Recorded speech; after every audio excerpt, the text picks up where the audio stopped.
Hello everyone, I just want to make a short sermon video. I'm going to be in Philippians 4:8, one verse I think, in the King James Version of the Bible. And it says, "Finally, brethren, whatsoever things are true, whatsoever things are honest, whatsoever things are just, whatsoever things are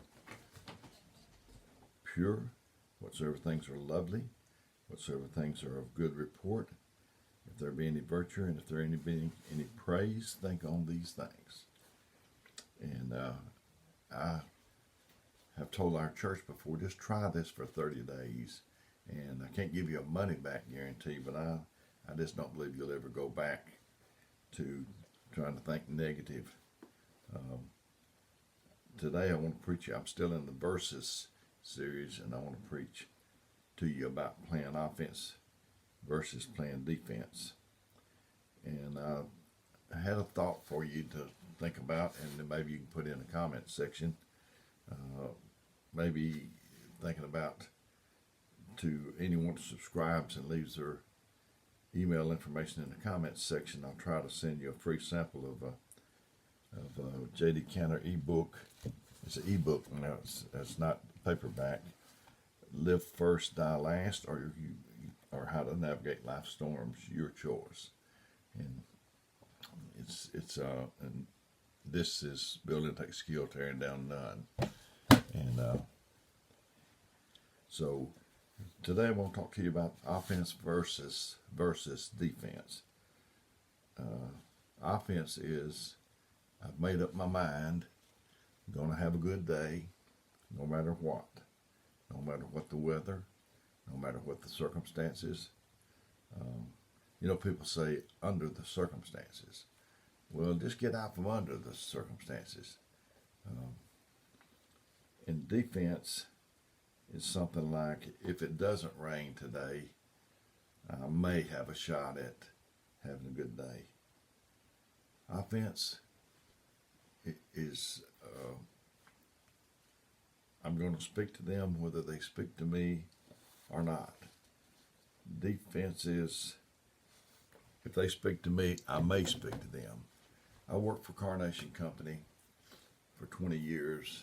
We got bought out by Nestle Food Company in the last years that I was there, and we sold candy, Nestle candy, and we sold it.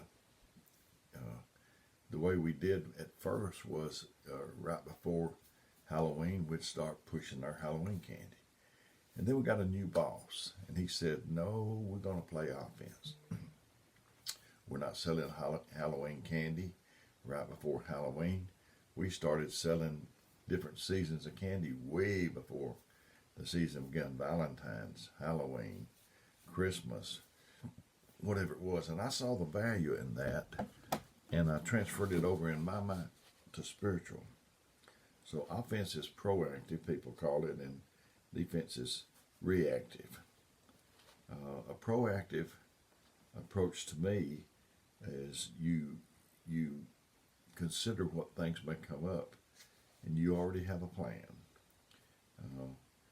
And you focus on eliminating the problems before they ever get on the horizon.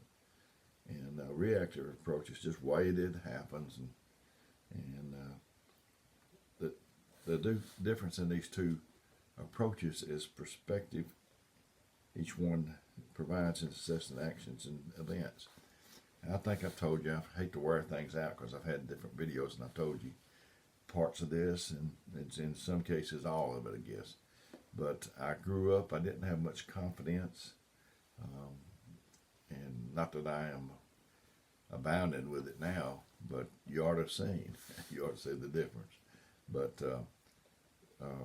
I had no confidence, and I thought negative. The way we kind of grew up was, and you've seen these kind of people before, but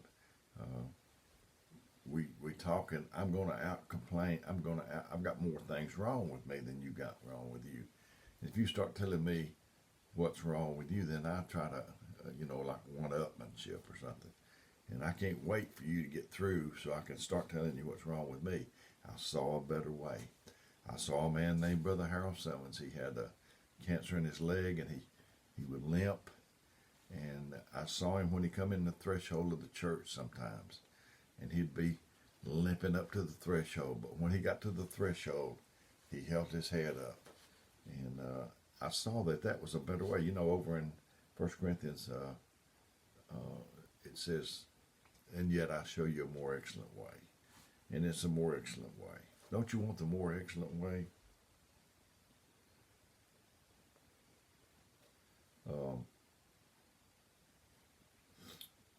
I've observed people, and even myself included, and how they respond to different situations. I've noticed that a lot of us spend our time in defensive mode. I'm not judging, I'm just observing, but I do know that you can have the best defensive players on a team, and you're not going to win unless the offensive players get in the game too. You can box. I've seen them on TV, and there's some very good defensive fighters, and they can block blows, but you can't win if you don't throw a few blows. My little great grandson, he's 2.5 years old, and he was here yesterday. He comes on, or day before yesterday on Tuesday, and he come up to me with his hands like this, and he said something about fight. And so you got to have offense.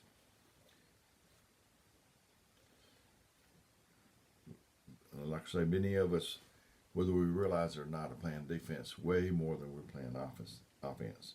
We're constantly on alert, ready to defend our words or actions or even our thoughts.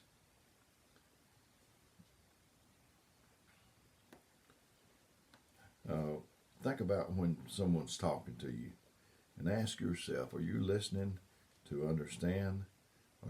While they're talking, are you just crafting in your mind what response is going to be before they ever finish? You can't wait for them to get finished.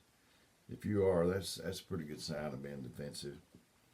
If you're always struggling, if you're always quick to anger, if things never seem to go right for you, maybe it's because you're living in a defense mode. You may believe you're protecting yourself, but you may be protecting yourself when you don't need to. You may be repelling your friends away. Always being on defense could be a habit, and you can benefit by changing. Living defensively puts us in a fear mode. And that's our instinct back from the beginning, is to defend ourselves. I can't live my life trying to protect myself. You're going to get hurt in this life. Because we don't live in caves anymore, and we don't need to live in fear of being eaten by a wild animal. And we can relax a bit, even learn to laugh a little more. That's a good offense right there. It's learning to laugh.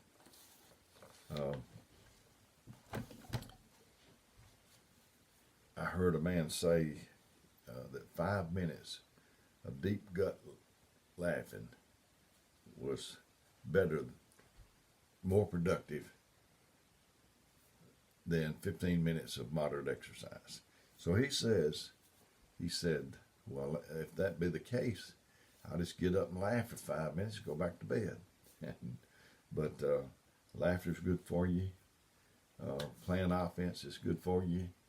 Just make up in your mind what you're going to do, and do it, no matter, regardless of what anybody else does. Make up your mind that you're going to love people, even the unlovable, no matter what they do. I had someone tell me, of course, we've all been hurt, and I've been hurt, and someone said, my wife said, something about not knowing if you can trust anybody anymore. And I said, no, I'm not going to do that. I'm not going to walk up to everybody and distrust. I'm going to trust everybody until they prove to me that I can't. And but I've had a really enjoying these verses series to get them to you. I don't know if you're enjoying receiving, but I'm enjoying them. And like I said at the first, tell me what you think in the comments section about if you subscribe, and leave your email, me sending you a sample of the book, one of the 3 books. So just let me know if that's it or what it is that you might need. I've been giving my phone number, 256-508-4410. And if you call or text me, I might not get right back to you, but I'll sure make an effort to get back with you as soon as I can. May God bless you. And until we do this next time, and see you next time.